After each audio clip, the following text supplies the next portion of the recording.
Well, I am so proud of my girls.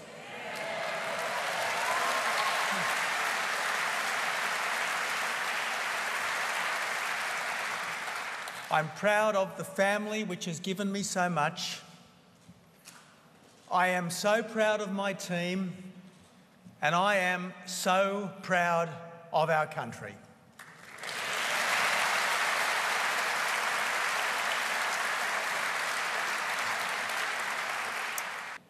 I will spend the next 2 weeks reassuring Australians that there is a better way.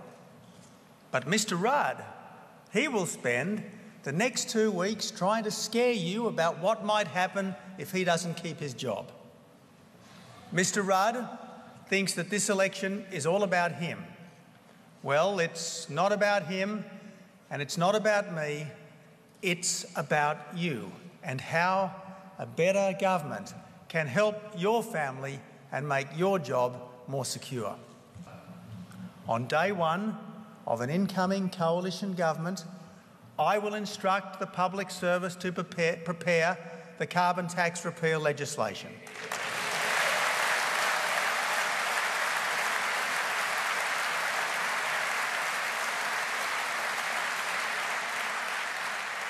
On day one, I will give the directions needed to commence Operation Sovereign Borders.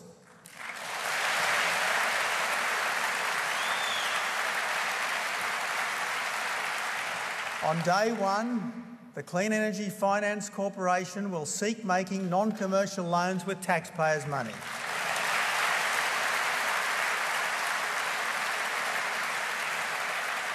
And on day one, the motor industry will be saved from Mr Rudd's $1.8 billion tax on company cars.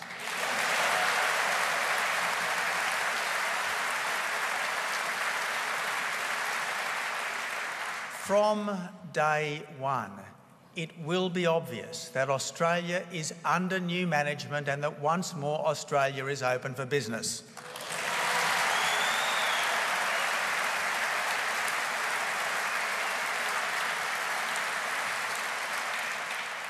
Within 100 days, legislation to abolish the carbon tax and to abolish the mining tax will be in the Parliament. The Australian Building and Construction Commission will be running again, and the true state of Labor's books will be revealed.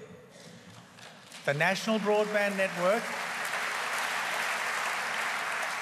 will have a new business plan to ensure that every household gains 5 times current broadband speeds within 3 years and without digging up almost every street in Australia for $60 billion less than Labor.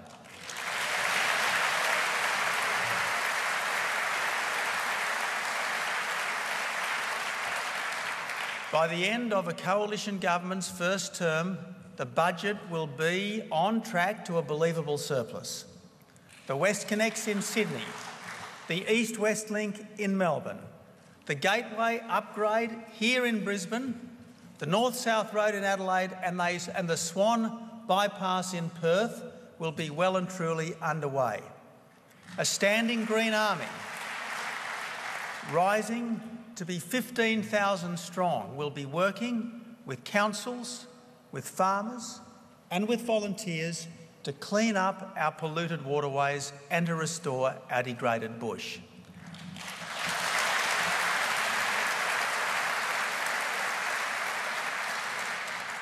And, my friends, the National Disability Insurance Scheme will be operating in large parts of every state.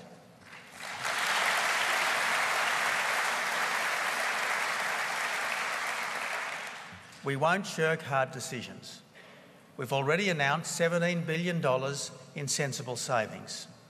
We'll trim the Commonwealth public sector payroll by 12,000 through natural attrition because we don't need 20,000 more public servants now than in 2007. We won't continue the school kids bonus because it's a cash splash with borrowed money that our children will have to repay. We can't continue the low-income super offset because it's funded by a mining tax that just isn't raising any money. will delay the superannuation guarantee levy increase because it's yet another cost on small business that they just can't afford right now. And we won't increase the humanitarian migrant intake until such time as it's no longer being filled by people smugglers.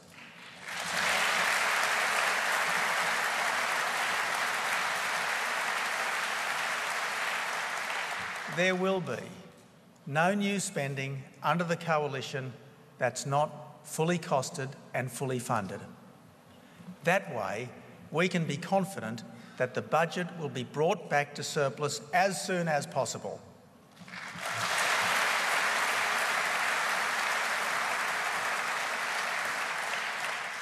By the end of a coalition government's first term, working with the states, teacher standards will be rising and teaching programs will be improving. People who are capable of working will be working, preferably for a wage, but if not, for the dole. And there will be a fair income. There will be a fair income paid parental leave scheme in place. Yes, there will. Yes, there will.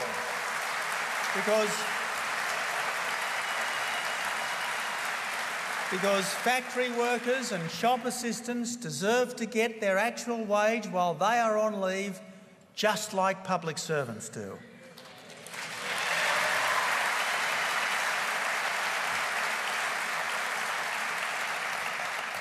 Our paid parental leave scheme, it's all upside for small businesses and for families.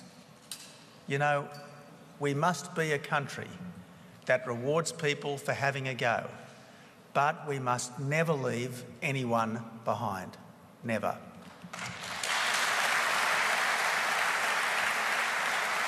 That's why I announced today that an incoming coalition government will finally index eligibility thresholds for the Commonwealth Seniors Health Card so that more self-funded retirees will have access to cheaper medicines.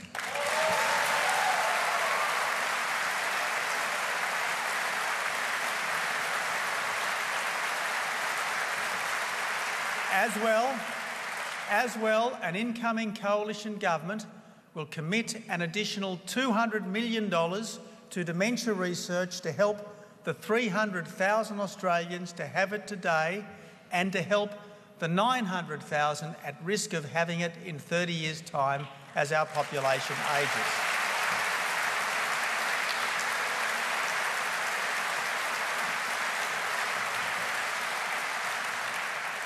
Because the best people to find cures and treatments for this insidious disease are our world-beating Australian researchers.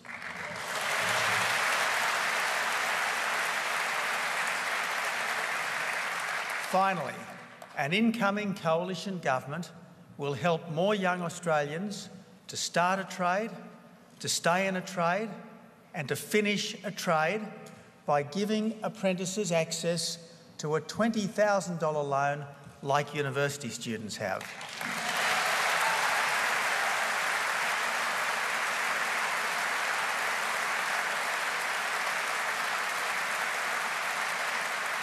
This will be available to the 60,000, mostly young Australians who next year will start learning the trade skills that are in short supply: the electrical, plumbing, carpentry, cooking, welding and mechanical apprenticeships that only half of them on current figures will actually finish. My friends, this is a hand up, not a handout, for the people who will meet our skills needs for the next 40 years. Choosing a trade, no less than going to university, is a good way to make something of your life.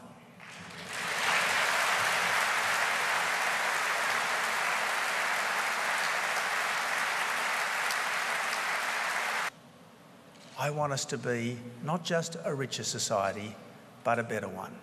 So starting next year, I will work to recognise Indigenous people in the Constitution.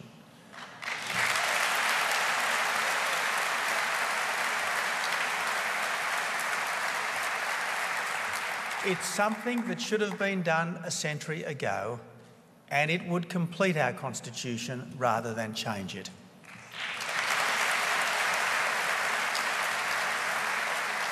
As long as I am in public life, I will continue to spend a week a year in a remote Indigenous community, as I've done over the past decade.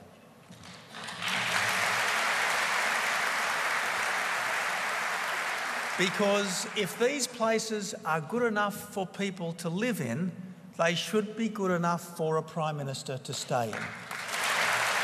In Indigenous communities, no less than in every Australian community, the kids should go to school, the adults should go to work, and the ordinary law of the land must be upheld. My friends, my vision for Australia is not that Big Brother government knows best. It's that our country will best flourish when all of our citizens, individually and collectively, have their best chance to be their best selves. Government's job is rarely to tell people what to do. Mostly it's to make it easier for people to make their own choices. That's government's job. So, over the next 3 years, should we win the election, an incoming coalition government will do exactly what we've said we'll do.